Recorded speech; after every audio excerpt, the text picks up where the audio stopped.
कधी विचार केलाय का की एका साध्या दिसणाऱ्या चित्रामध्ये किती खोलवरची कथा दडलेली असू शकते? आज आपण अशाच एका कलेच्या मागची गोष्ट जाणून घेणार आहोत. ही फक्त एका सहलीची कथा नाहीये, तर त्यामागे खूप मोठा अर्थ दडलेला आहे. चला तर मग तो अर्थ शोधूया. तर ही गोष्ट सुरू होते अगदी आजच्या काळात. हे चित्र बघा, हे एक पोस्टर आहे जे ऑनलाईन विकायला ठेवलंय आणि त्याचं शीर्षक आहे कृष्ण आणि त्याचे गोपाल मित्र दुपारच्या जेवणाचा आनंद घेताना. किती शांत आणि साधं-सरळ वाटतंय ना? आणि या कलाकृतीची किंमत किती आहे माहितीये? फक्त $1.25. म्हणजे किंमत अगदीच सामान्य आहे, पण या चित्रात दडलेला अर्थ तो मात्र खूपच खोल आणि असामान्य आहे. तर मग खरा प्रश्न हा आहे की ही जी आज सहज उपलब्ध असलेली कला आहे ती आपल्याला कोणती प्राचीन आणि महत्वाची कथा सांगतीये? आणि याच प्रश्नाच्या उत्तराच्या शोधात आपण आज निघणार आहोत. चला तर मग आपण थेट त्या प्राचीन काळात जाऊया, त्या कथेमध्ये. ही गोष्ट अशा ठिकाणी घडते जिथे सौंदर्य आणि शांती यांचा जणू संगम झाला आहे. आणि त्या जागेचं वर्णन खुद्द श्रीकृष्ण करतात. श्रीमद भागवतातले हे शब्द ऐकूनच कल्पना येते की ती जागा किती म्हणजे किती सुंदर असेल. ती जागा इतकी खास का होती? जरा डोळ्यासमोर आणा. उमललेली कमळं, पक्ष्यांचा तो गोड किलबिलाट, सुंदर दाट झाडी आणि नदीकिनारी मऊशार वाळू. खरंच खेळायला आणि जेवण करायला यापेक्षा भारी जागा दुसरी असूच शकत नाही, बरोबर? आणि मग सुरू होतो कथेचा मुख्य भाग, ते सहभोजन. हे काही साधंसुधं जेवण नव्हतं, अजिबात नाही. यामध्ये साधेपणा होता, पण त्याहीपेक्षा जास्त होता तो एकत्र असण्याचा, मैत्रीचा आनंद.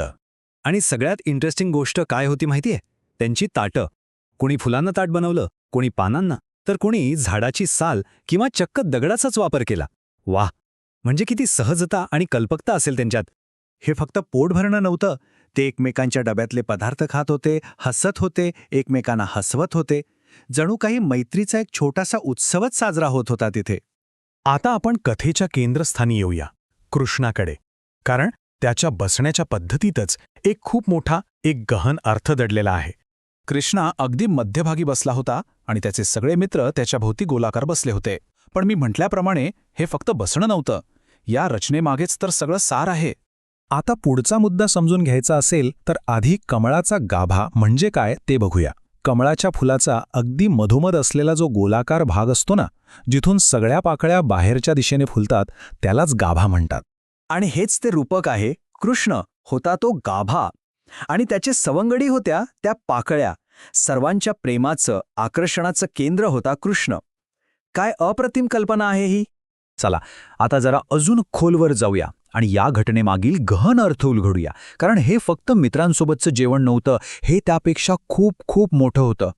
पण मग मनात प्रश्न येतोच की एका साध्या पिकनिकला, एका जेवणाला इतकं महत्त्व का दिलं जातंय? असं काय खास होतं यात? याचं उत्तर कृष्णाच्या कृतीत आहे.